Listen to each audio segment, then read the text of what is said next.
नमस्ते दोस्तों, मेरा नाम है राज और आप देख रहे हैं मेरा यूट्यूब चैनल स्लो लर्नर। आज का वीडियो एक कंपनी एनालिसिस वीडियो है। इस वीडियो में हम 3 कंपनी का एनालिसिस करेंगे।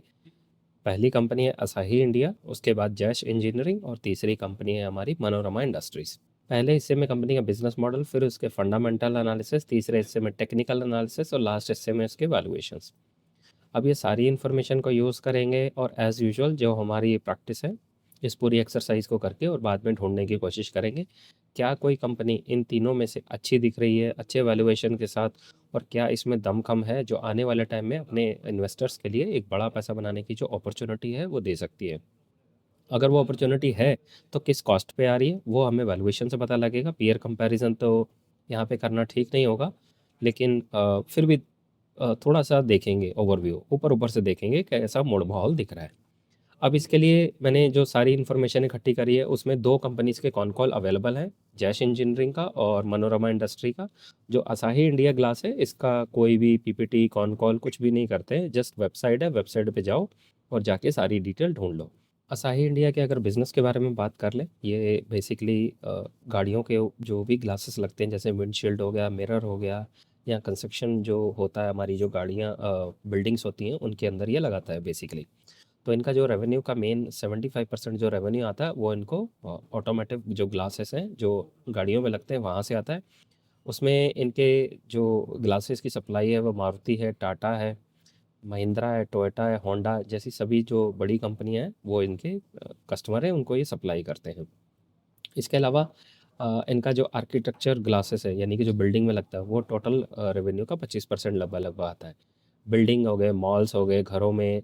और इनके जो ग्लासेस है, एनर्जी एफिशिएंट है, साउंड प्रूफ है, और टफ एंड ग्लास है, यानी बड़े स्ट्रॉन्ग है इनके, ज़बरदस्त। जैसे आपको मतलब ज़रूरत है, वैसे वैसे आपको प्रोवाइड कर देंगे। अब जो इनकी फैसिलिटीज़ हैं, भोपाल है, रोहतक है, चेन्नई है, गुजरात है, यहाँ पे इनकी जो फैसिलिटीज़ है, मैन्युफैक्चरिंग जहाँ पे की जाती है, वो जगह है। अब इसकी R&D जो टीम है, वो जापान की है। इनकी जो टेक्नोलॉजी है, वो जापान से बेसिकली शायद कोलैबोरेट करके ले रहे हैं, पार्टनरशिप करके ले रहे हैं। शायद इसलिए कह रहा हूँ क्योंकि इनका कोई कॉन कॉल पीपीटी कुछ भी नहीं है, तो जो भी वेबसाइट पे जो इन्फॉर्मेशन अवेलेबल है, वहाँ से और थोड़ा बहुत पढ़ के जो भी इन्फॉर्मेशन निकाल के लाया हूँ, वो आपको बताने की कोशिश कर रहा हूँ। ना इनका कोई पीपीटी कॉन कॉल नहीं मिला, तो इनका कोई सेल्स ग्रोथ का भी नंबर नहीं है मेरे पास। अब फिर भी क्योंकि इनका मैंने जब चार्ट देखता हूँ, तो चार्ट इनका बड़ा मज़ेदार है, अप ट्रेंड में है और लगातार मतलब स्ट्रॉन्ग दिख रहा है मैंने। उसके अलावा जब इसके सेल्स ग्रोथ के अगर मैं नंबर देखता हूँ, तो सेल्स ग्रोथ के नंबर इतने खास नहीं दिख रहे हैं मुझे यहाँ पे। पिछले 2 साल से 8%, 5% ऐसे सेल्स ग्रोथ कर रहा है। लेकिन फिर भी मैंने एक तुक्का मारने की कोशिश करी है, और उस तुक्के में जो नंबर मेरे पास निकल के आ रहा है, वो आपको बताता हूँ मैं। अब जो मैंने तुक्का मारा है, वो नंबर आपको बताने जा रहा हूँ। तकरीबन 10 से 12% वाली ये सेल्स ग्रोथ की मुझे कंपनी दिखती है, लेकिन इसका जो अभी रीसेंट परफॉर्मेंस देखें, तो मुझे 10% ही दिख रहा है। तो फिर भी मैंने एक एस्टिमेशन गेस लिया, 10 से 12%। इससे ज़्यादा मुझे नहीं लगता ये कर पाएगी, क्योंकि कॉन कॉल नहीं है, पीपीटी नहीं है, तो ये मेरा एक गेस है। तो कह सकते हैं कि my guess is as good as your guess. ठीक है।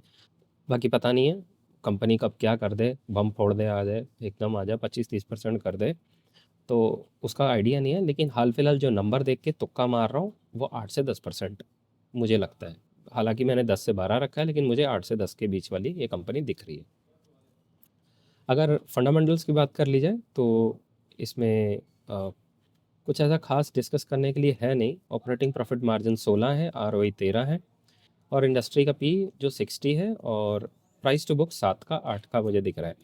अगर देखा जाए तो प्रॉफिट लगातार कंपनी बना पा रही है, प्रॉफिट के नंबर हैं, और सेल्स ग्रोथ ठीक ठीक तो नहीं कहूँगा, मगर कर पा रहे हैं। जो एक चीज़ मुझे थोड़ा सा ध्यान मेरा गया है, वो है रिजर्व्स के ऊपर। रिजर्व्स और बोरोविंग बिल्कुल इक्वल है। कंपनी सेल्स ग्रोथ भी नहीं कर रही, और इनकी जो लाइबिलिटी है, वो भी बढ़ रही है। तो ये थोड़ा सा कंसर्न वाला साइन मुझे दिख रहा है। और इसके अलावा शेयर होल्डिंग पार्टनर की अगर बात कर ली जाए, तो स्टैटिक है। प्रमोटर की होल्डिंग 54% है। FII इसने 1% से बढ़ के 4% करा है, और DIA सेम है। आम पब्लिक 40 से 41% के बीच में झूल रही है, और शायद फंसी पड़ी है, मुझे ऐसा लग रहा है। ये हो गया असाही इंडिया के बारे में। नेक्स्ट कंपनी की अगर बात कर ली जाए, तो जैश इंजीनियरिंग है। इसकी कॉन कॉल की जो शुरुआत थी, पॉजिटिव थी, थोड़ी-सी कन्फ्यूज़ मत होइएगा, थोड़ी-सी पॉज़िटिव थी और उसके बाद इन्होंने आते ही रोना-धोना चालू कर दिया कि डिमांड हमारी टिप हो गई है। मैं इनका इनका चार्ट भी देखा तो चार्ट भी इनका कुछ ख़ास मुझे नहीं दिखा। जो जो वाटर से रिलेटेड जो इक्विपमेंट इस्तेमाल होते हैं, जो पानी को कंट्रोल करने के लिए वो सारे इक्विपमेंट बनाती है, उसकी इंजीनियरिंग का ये काम करती है। वाटर इनटेक सिस्टम है इनके पास, ठीक है? जैसे कि आपको यहाँ पिक्चर में दिख रहे हैं, ये अलग-अलग जगह इस्तेमाल होते हैं। कुछ जो डोर्स हैं, जो लिंक इनटेक सिस्टम है, जो वाटर इनटेक सिस्टम है, ये हमारे जो बड़े-बड़े डैम्स हैं वहाँ पे इस्तेमाल होते हैं। जो आप ये स्क्रीन पे देख रहे हैं, ये इसके इक्विपमेंट हैं जो ये बनाते हैं और इसका इंजीनियरिंग सॉल्यूशन देते हैं।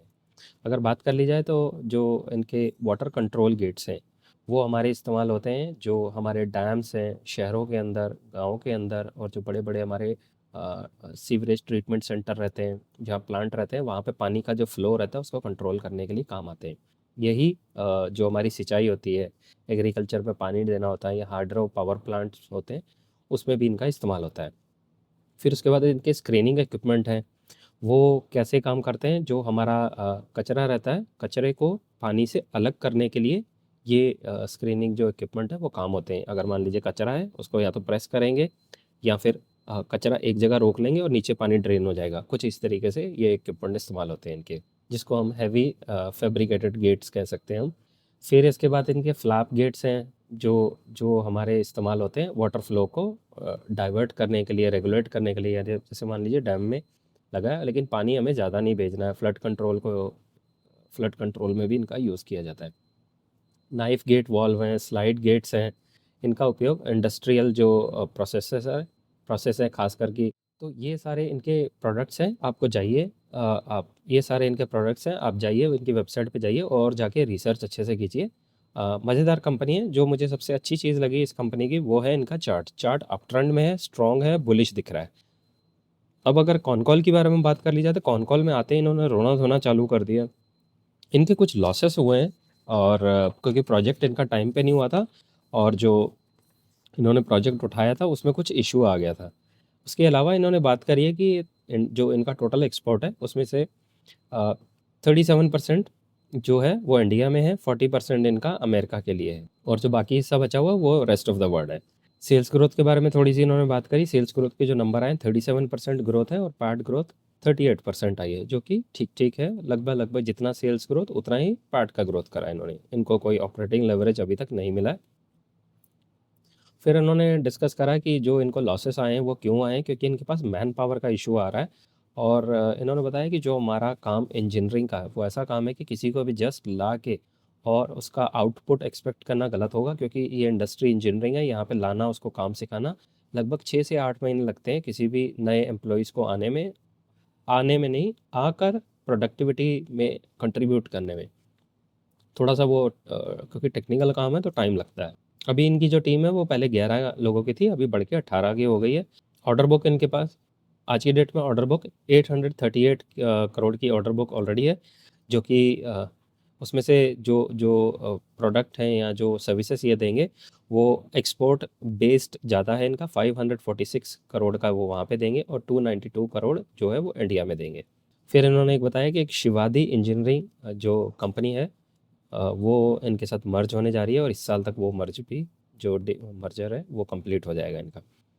फिर गाइडेंस में अगर बताएं तो इन्होंने 860 करोड़ का एक एस्टिमेशन गाइडेंस दिया है, जो कि अगर मोटा मोटा कैलकुलेट कर ली जाए तो 15% का ग्रोथ का इन्होंने गाइडेंस दे दी है। मुझे ऐसा लग रहा है इन्होंने अपनी गाइडेंस ना काफ़ी कम करी है। पुरानी कॉन कॉल तो मैंने इनकी कोई नहीं पढ़ी है, लेकिन अगर पुराने नंबर देखे जाए तो ये हमेशा कंपनी 25 से 30% मिनिमम ग्रोथ करती रही है। अगर पिछले 2-3 साल की बात कर ली जाए, बस पिछला ये 2023 वाला अगर छोड़ दिया जाए तो नॉर्मली 25-30 के बीच में रेंज में ये कंपनी हमेशा ग्रोथ करती रही है। अभी इन्होंने ग्रोथ को घटा के काफ़ी कम करा, 15% करा है। तो जो जैसे कि ग्रोथ का मोमेंटम इसमें चला गया है, तो उससे होगा क्या कि अब इनके आने वाले टाइम में इनके स्टॉक को चलने में परेशानी हो सकती है। एक आपको डिस्क्लेमर देना चाहूँगा, ये वीडियो किसी भी तरह का बाय सेल रिकमेंडेशन नहीं है, तो आपने ऐसा कोई काम नहीं करना है।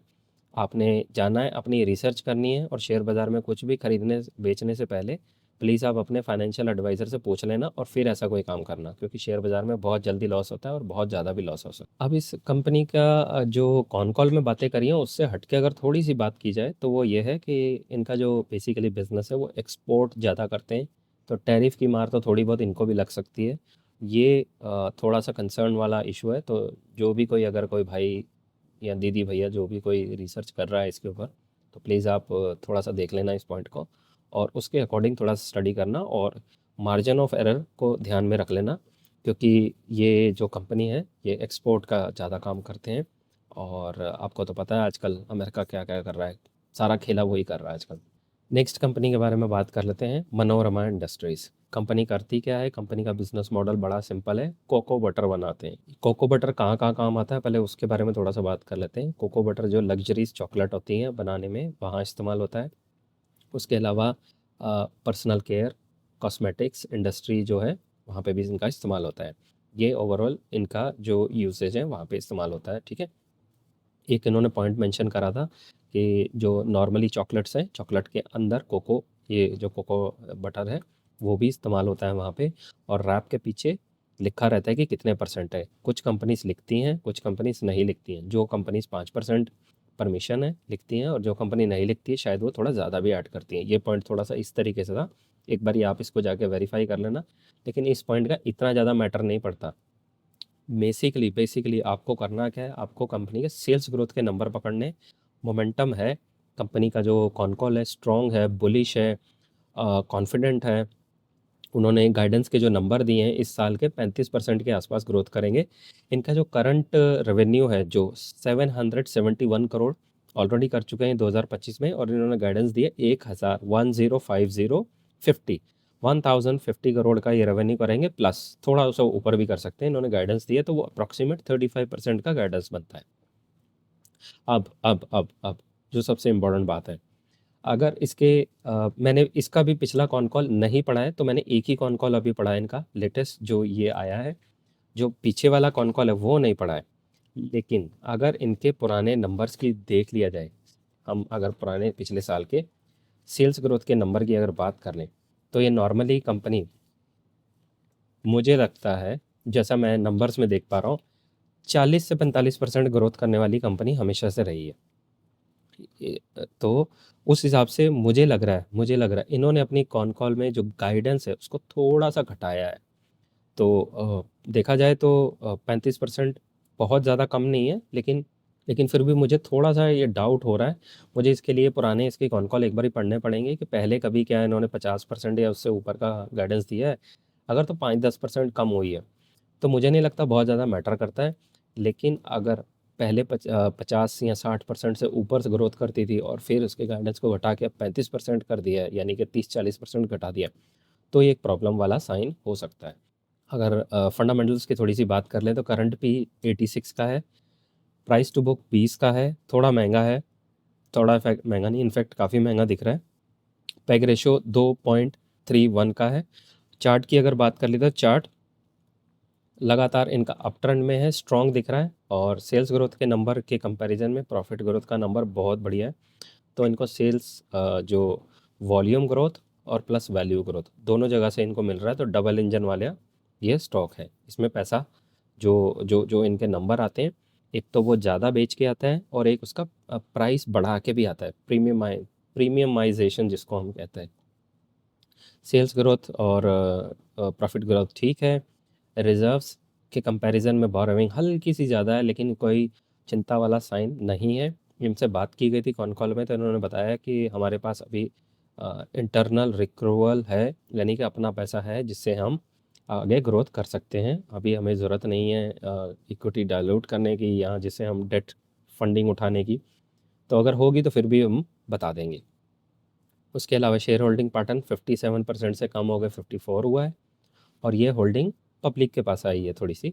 और थोड़ा सा F I eyes D I eyes ने इन्फेक्ट उठाया है, 3.5% से लेके 5.25 हो गई है, और एफ आई आईज वहीं की वहीं है। आम पब्लिक ने भी 1% बढ़ाया है। तो ओवरऑल यहाँ तक मुझे ठीक ठाक मोड माहौल दिख रहा है। अब सीधा चलते हैं समरी सेक्शन में और सारी डिटेल को एक साथ रखते हैं और देखते हैं कैसा मोड माहौल दिख रहा है।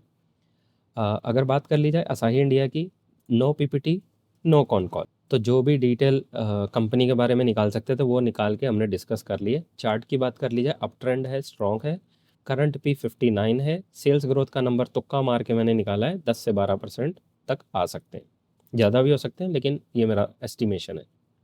नेक्स्ट कंपनी है जैश। चार्ट की अगर बात कर ली जाए तो स्ट्रॉन्ग है, अप ट्रेंड है, ठीक है। और कॉन कॉल में रोना धोना थोड़ा करा। करंट पी इनका 41 है और फ्यूचर का जो पी मुझे दिख रहा है, क्योंकि इन्होंने सेल्स ग्रोथ घटाई है अपनी, 15 से 18% के बीच का नंबर दिया है, तो फ्यूचर का पी मुझे एक 30 से 35 के बीच का ये एक दिख रहा है। मैं इसको एक बारी 35 से हटा के 30 टू 35 कर देता हूँ। और तीसरी कंपनी है मनोरमा इंडस्ट्रीज। चार्ट इसका भी अप ट्रेंड है। एक एक छोटी सी आपको इन्फॉर्मेशन देना चाहता हूँ कि कभी भी किसी कंपनी का चार्ट अगर नीचे डाउन ट्रेंड में जा रहा है, प्लीज़ कभी मत खरीदें उसको। वैसे तो मैं रिकमेंडेशन किसी भी चीज़ की नहीं दे सकता, अलाउड ही नहीं है मुझे सेबी की तरफ से, लेकिन एक सजेशन दे रहा हूँ कि अगर आप किसी कंपनी का रिसर्च भी कर रहे हैं और आपको चार्ट नीचे जाता हुआ दिख रहा है, तो नीचे जाते हुए चार्ट में कभी एंट्री ना करें, स्टेज 4 में कभी ना करें। उससे आपके लॉसेस होने के चांसेस बहुत ज़्यादा है। जब चार्ट आपका कंसोलिडेट कर दे और अच्छा राउंडिंग बॉटम बना दे और जब ब्रेकआउट दे के ऊपर को चले, तब आप महंगा खरीद लो, आपका पैसा बन जाएगा। लेकिन नीचे गिरते हुए स्टॉक में घुसोगे तो एकदम कपड़े उतार देगा आपके सारे, ठीक है।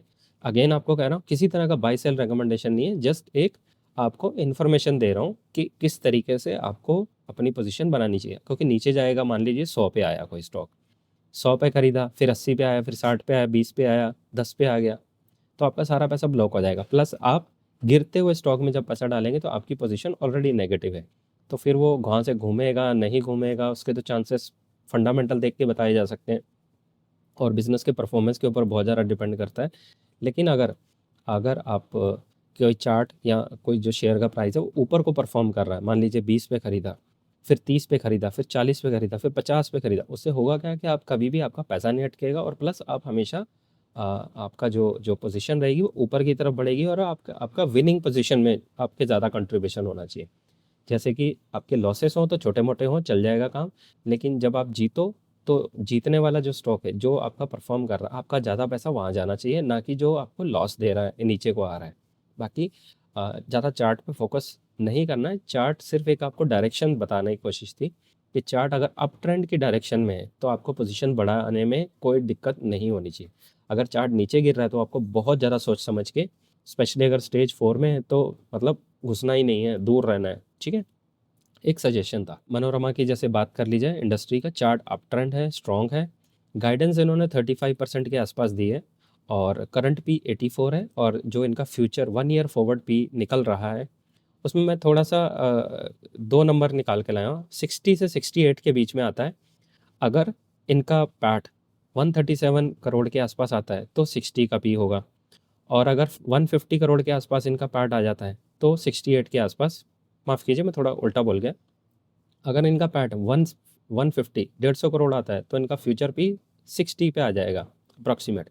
और अगर 137 के आसपास ये करते हैं इस साल के एंड में जो इन्होंने टारगेट करा है और उसके अकॉर्डिंग डेप्रिसिएशन और टैक्स, इंटरेस्ट कॉस्ट सब कुछ निकालने के बाद अराउंड 68 के बीच में, सो 1 ईयर फॉरवर्ड पी अगर बात कर ली जाए शॉर्टकट में तो 60 से 68 के बीच में मुझे नज़र आ रहा है। इसको एक बारी मैं आसान भाषा में लिख देता हूँ। अगर ये 150 से ऊपर कर जाता है तो 1 ईयर फॉरवर्ड भी और नीचे भी आ सकता है। अगर देखा जाए तो मुझे तीनों की तीनों कंपनी बहुत अभी मनोरमा मुझे सबसे ज़्यादा एक्सपेंसिव लग रही है और जैश में अभी रोना धोना, कॉन कॉल में रोना धोना करा है, फंडामेंटल्स इनके उन्होंने सेल्स ग्रोथ नीचे करी है और लेकिन चार्ट ऊपर को जा रहा है, तो सारा का सारा मोड़ माहौल कन्फ्यूजिंग है अभी। तो ये सारा का सारा मोड़ माहौल था, मैंने आपको जो मुझे लग रहा है मैंने अपनी रिसर्च के अकॉर्डिंग बता दिया। अब आपने करना क्या है, जाना है, इन सब कंपनी को अच्छे से पढ़ना है और अपनी रिसर्च को पक्का करना है ताकि आपको अपनी पढ़ी हुई स्टडी पे कन्विक्शन आए। कन्विक्शन तो कोई भी आपको खैर नहीं दे पाएगा। एक आपसे रिक्वेस्ट है, प्लीज़ आप इस वीडियो को जाके लाइक शेयर सब्सक्राइब कर देना, क्योंकि आपका ऐसा करने से मुझे बहुत मोटिवेशन मिलता है और उस मोटिवेशन की हेल्प से आपके लिए और वीडियोस लगातार बना बना कर लाता रहूँगा।